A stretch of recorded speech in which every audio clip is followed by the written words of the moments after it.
7h44, estamos de volta aqui com Folha no Ar e temos aqui o Arnaldo Neto, nosso convidado de hoje, presidente do IMTT, Nelson Godard, no Folha no Ar. E Arnaldo, eu passo para você, para ainda seguir, ainda vamos falar de transporte, porque é muito, as dúvidas e as necessidades são muito grandes. Vamos lá, Nelson, nessa negociação aí para reajuste da tarifa, né, os empresários de ônibus chegaram, e também funcionários de ônibus chegaram a pedir alguns tipos de subsídio, pelo que a gente entendeu.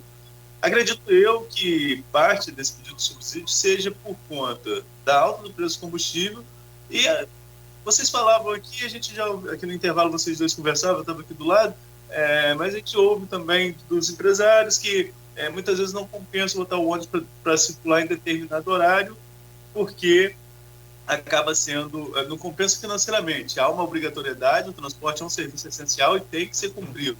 Mas, analisando a situação financeira da empresa, eles dizem que não há certa rentabilidade em relação a alguns horários, porque, como eu disse no bloco anterior, às vezes a roda é só por gratuidade, não pega tanto passageiro.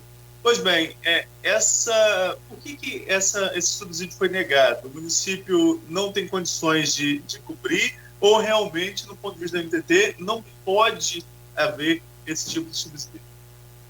Então, Arnaldo, os empresários, os permissionários, mas principalmente a Cetraspaz, o próprio sindicato das empresas de ônibus pediu um subsídio do óleo diesel, que é o que estava sendo mais impactado nesse momento com os reajustes. O diesel no ano passado aumentou mais de 48%.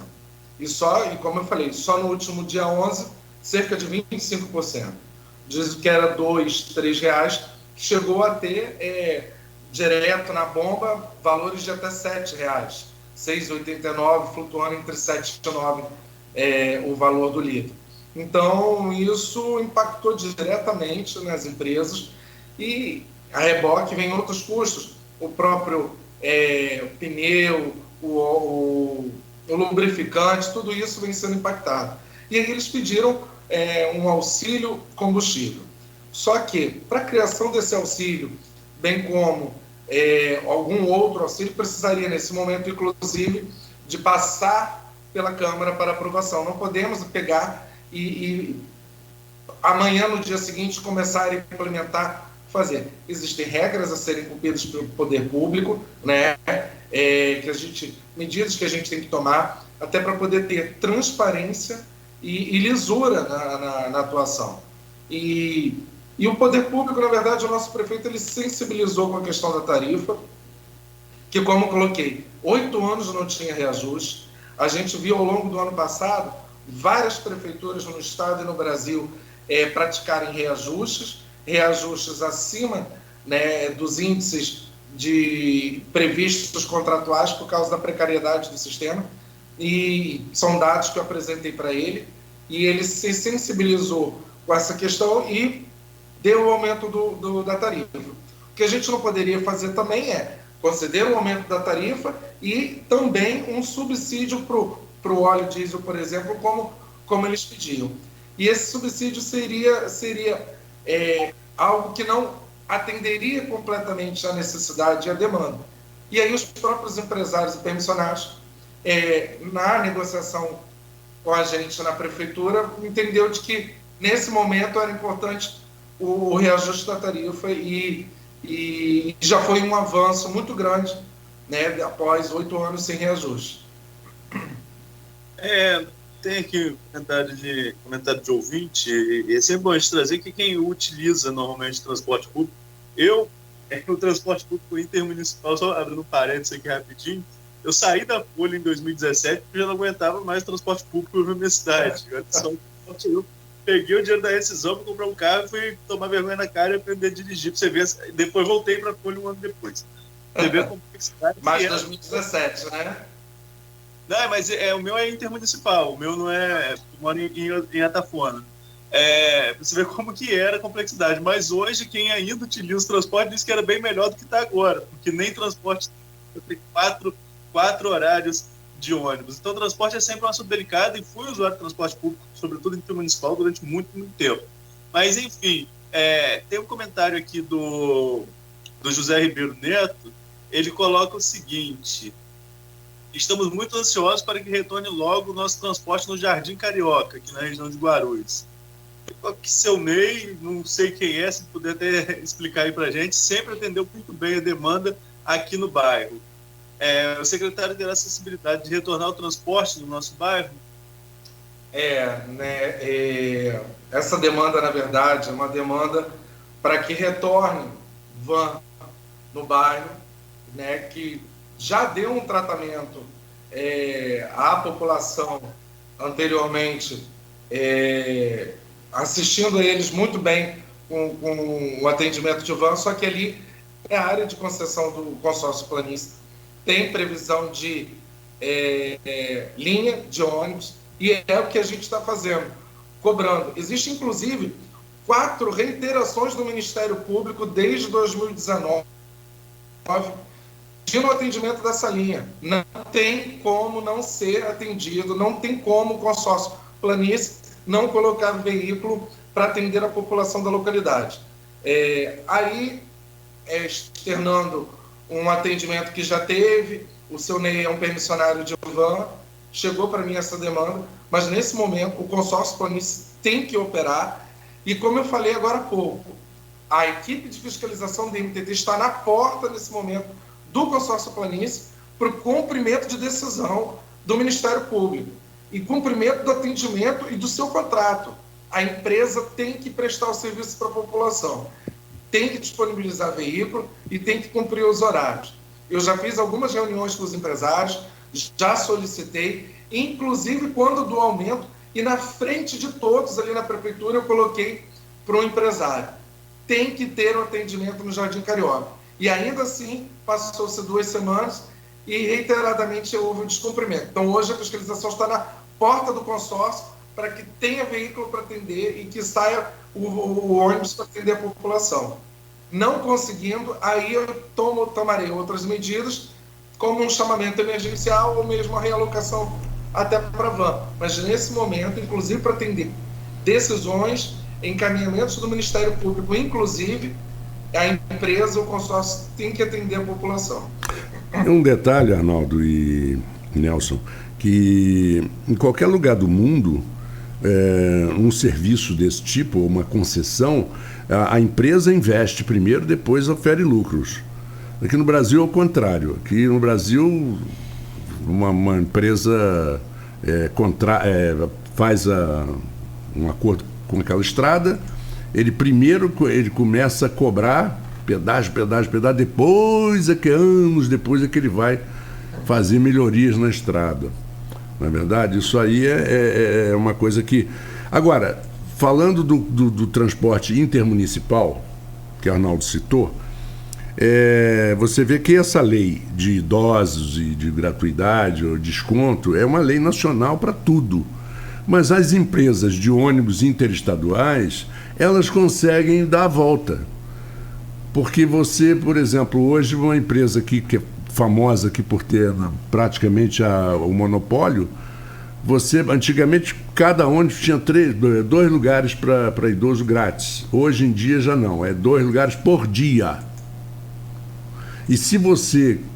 E sempre já estão cheios, sempre está cheio. Não, já foi vendido. Ah, mas eu quero para mês que vem, para daqui a 2 meses, não foi vendido ainda, mas a gente não pode vender.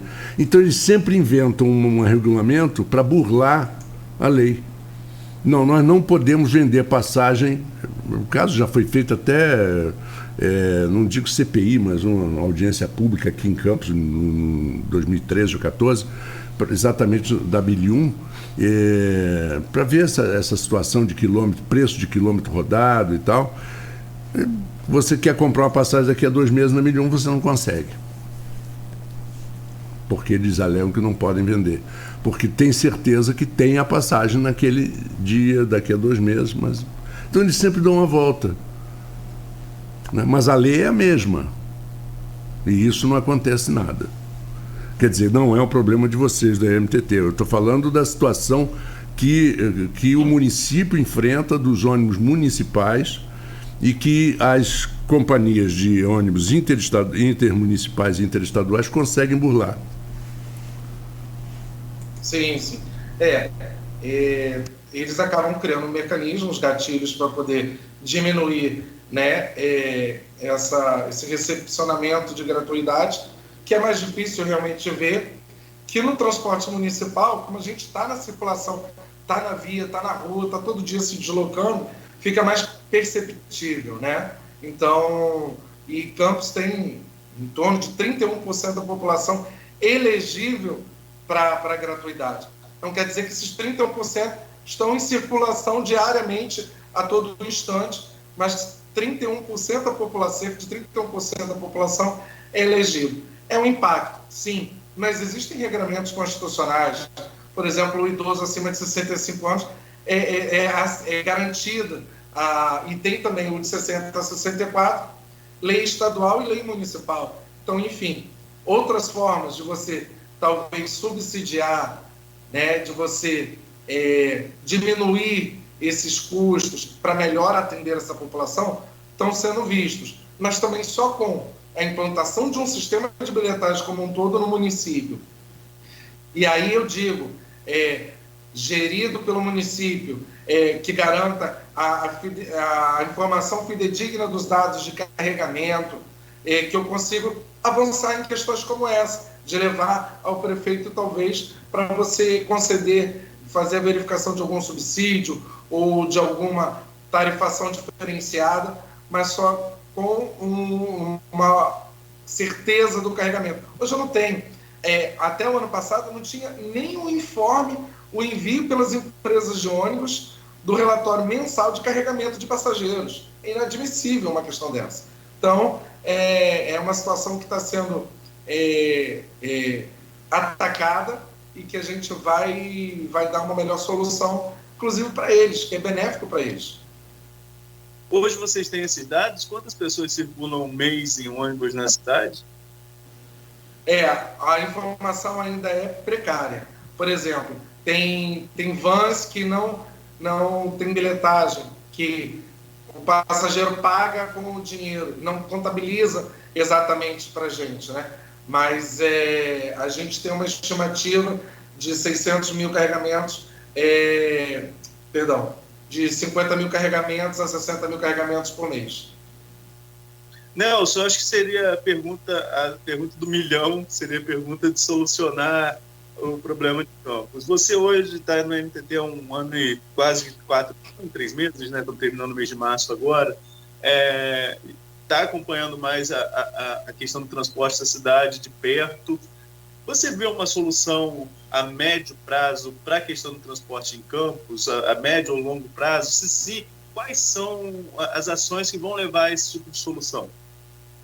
Sim, eu vejo, e por acreditar nisso e ter certeza disso que vai acontecer, que aqui estou, né? Porque, como a gente tem falado, a situação do transporte em Campos no Brasil como tudo era um abacaxi. A gente estava brincando antes, eu e o Marco Antônio. Existe sim, mas são com ações como a gente está fazendo, de reestruturação do sistema, de melhorias, com a implantação da integração, com a revisão tarifária, com a implantação de bilhetagem, com a cobrança dos horários, com o acompanhamento, por exemplo, do GPS, que a gente também vai estabelecer, com a melhoria das condições das vias, que isso melhora a condição de operação também do sistema como um todo. Existem outras questões, como criação de novas linhas. Então, a gente vai, com várias ações, melhorar o sistema de transporte e dar melhorias para a população. Inclusive, questões como renovação da frota, existem alguns outros estudos também, como a colocação de ônibus elétricos para circulação. Então, no curto, médio prazo, existem sim boas notícias, melhoria da percepção do transporte para a população e melhor atendimento, sim. A sua resposta acaba contemplando também que a pergunta do nosso ouvinte número 1, Maurício Batista, perguntando sobre o projeto do governo do transporte. Fiscalização a gente falou no bloco anterior, mas eu ainda tenho algumas perguntas em relação ao transporte antes de a gente virar para trânsito, e olha que trânsito tem bastante coisa.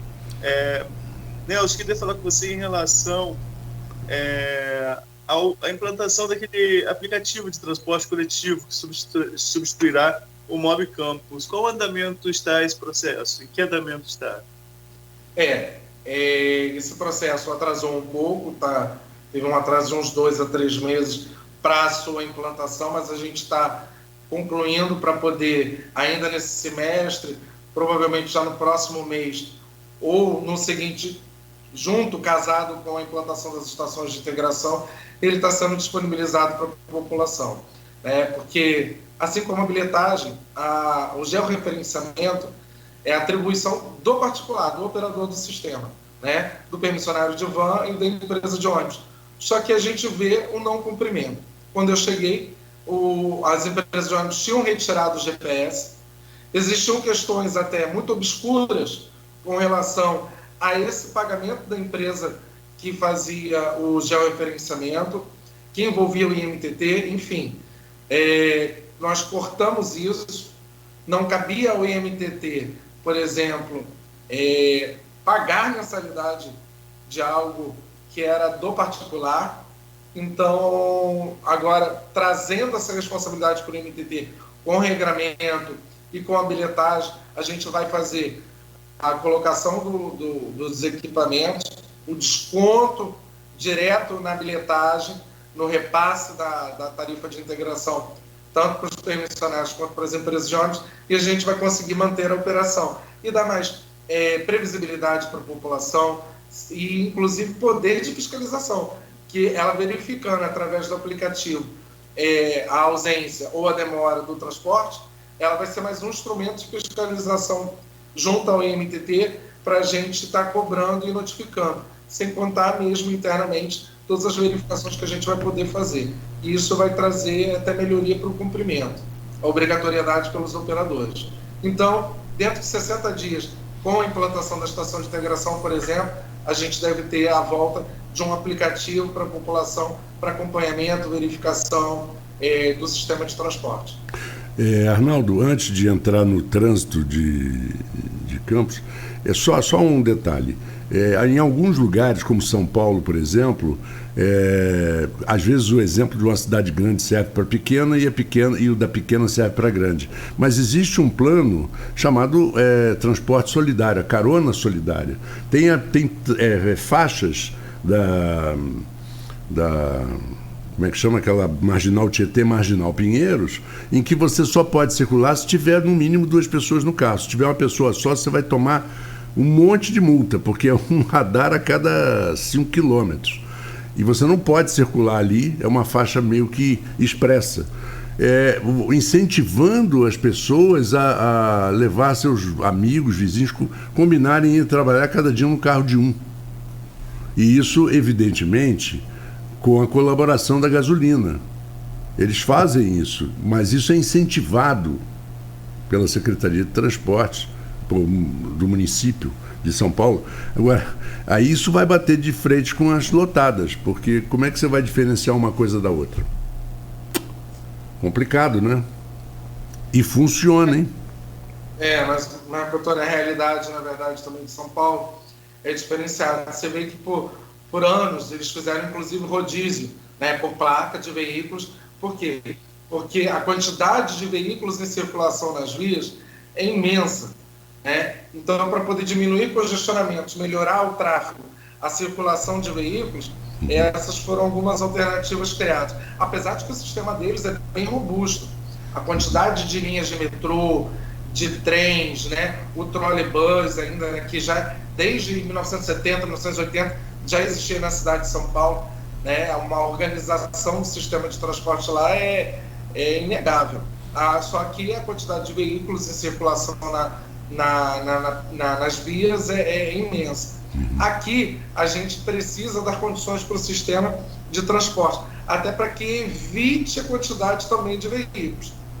Houve até um pedido. Na semana passada eu tive com o representante da categoria do táxi, e eles me pediram para poder analisar a questão, inclusive, do táxi compartilhado, de fazer essa viagem de carona compartilhada. Só que tem que ter regramentos. Eu coloquei para eles, olha, o taxímetro tem que estar ligado, enfim, não pode fazer o carregamento ao longo da via, tem que ser algo já consensual, ali naquele ponto, todos se encontram. Mas são questões que a gente tem que avançar nos estudos, até para que a gente não mascare o transporte regular, como a gente estava falando mais cedo, seja ele de carro particular, seja ele por táxi. Nelson, uma polêmica que vem à tona em relação, quando a gente fala de transporte público, e sobretudo a falta de transporte público, é o fato de que muitos ônibus que circulam em Campos foram financiados por recurso do próprio município, financiados por recurso do Fundecam. O que a prefeitura tem feito ou o que fará em veículos financiados? Foi feito um financiamento pelo Fundecam para atualização e renovação da frota lá atrás, que não foi cumprido. A maioria das empresas de ônibus pagaram algumas parcelas e não mais fizeram.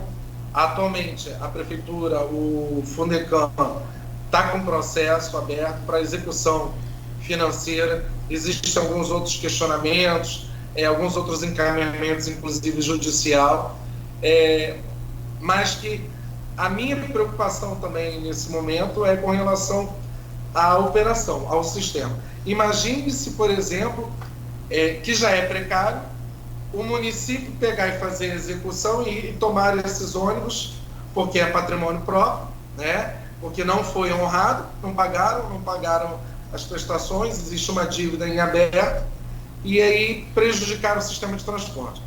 Claro, está sendo cobrado, está dando encaminhamento, algo que estava parado, né, na gestão anterior, e agora está sendo feito, está indo para execução. Só que existem outras formas também de você fazer isso, e é o que eu vou apresentar ao nosso prefeito, inclusive, para atualização da frota. Quando eu tiver licitado e com a bilhetagem, por exemplo, eu posso, no controle da bilhetagem, descontar, seja diariamente ou mensalmente, das empresas de ônibus, o valor cabido a cada um de recursos para atualização, por exemplo, da frota. Eu garanto um saldo para poder fazer esse pagamento. Posso colocar, inclusive, talvez, fazendo alguma verificação de operação financeira, o passivo que tá a ser pago, essa dívida com o Fundecam, e eu ir descontando, seja diariamente ou mensalmente, do valor devido a eles, que o município teria que passar da integração. Então, eu garantiria o cumprimento do pagamento e não fazer algo como foi feito outrora, enfim, não sei as condições do momento, que acabou sendo um fundo perdido, né? Que não houve o pagamento e que agora a prefeitura está fazendo todo o encaminhamento para execução. Mas eu, enquanto operador, quanto autoridade de transporte do município, tenho essa preocupação que isso também poderia vir a impactar na operação que já está precária.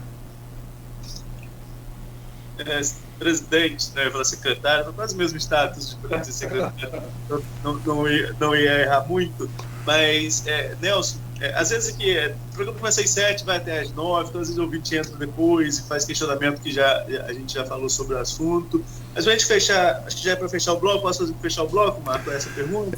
Podemos fechar o bloco com essa pergunta, porque aí nós temos um último bloco bem extenso, sem interromper. Porque tem vários assuntos de trânsito, inclusive... Exatamente, eu então já estou esperando o presidente do MTT ter um tempo. Caiu, por sorte para mim, nas férias do Cláudio Nogueira. E eu tenho aqui umas 10 perguntinhas. Pode deixar. O Renato também fez uma colocação aqui, que já é uma pergunta que tem do Roberto Show também, em relação à parada ali na hora de escola, mas enfim, vamos deixar esse assunto para outro bloco, só para a gente fechar esse, como eu falei, os ouvintes vão e voltam, e às vezes perguntam até de assunto que a gente já falou. Questão de fiscalização, por exemplo. Você mesmo pontuou aí que teve divulgação dessa operação que teve recente, aqui na área central, foi aqui na 15 de novembro, Shopping Estrada, mas aqui na área central da cidade. O Maurício Batista coloca aqui a realidade da Baixada Campista. Idosos, crianças ficam nos pontos e vans não param por estarem lotadas. Qual o projeto que foi feito pelo governo já em quase 1 ano e meio para atender essa questão? E a fiscalização em relação a isso, se realmente tem... as vans só passam lotadas, se precisa aumentar ali a questão de disponibilidade de veículos para atender a essas localidades que estão um pouquinho mais afastadas do centro? O permissionário de van, até pela dificuldade que vinha de operando no sistema, eles estavam realmente andando com um carregamento maior, né? Era uma realidade que a gente estava verificando e, ao mesmo tempo, cobrando e coibindo, né? Gerou até uma certa insatisfação, inclusive com os permissionários, porque os agentes de fiscalização do IMTT estavam parando e removendo esses veículos, né? E aí os permissionários questionavam, até pela questão da precariedade do sistema, a dificuldade para atendimento, da tarifa, enfim. A gente veio buscando, como a gente está falando ao longo dessa entrevista, dessa participação, inclusive com o aumento da tarifa, as melhorias, mas o cumprimento do atendimento não pode ser precário. Então a gente está buscando a redução da quantidade de pessoas nas vans, redução, não ter aglomerações, pessoas em pé, lotadas, com a ampliação do atendimento com maior disponibilidade de vans nas linhas.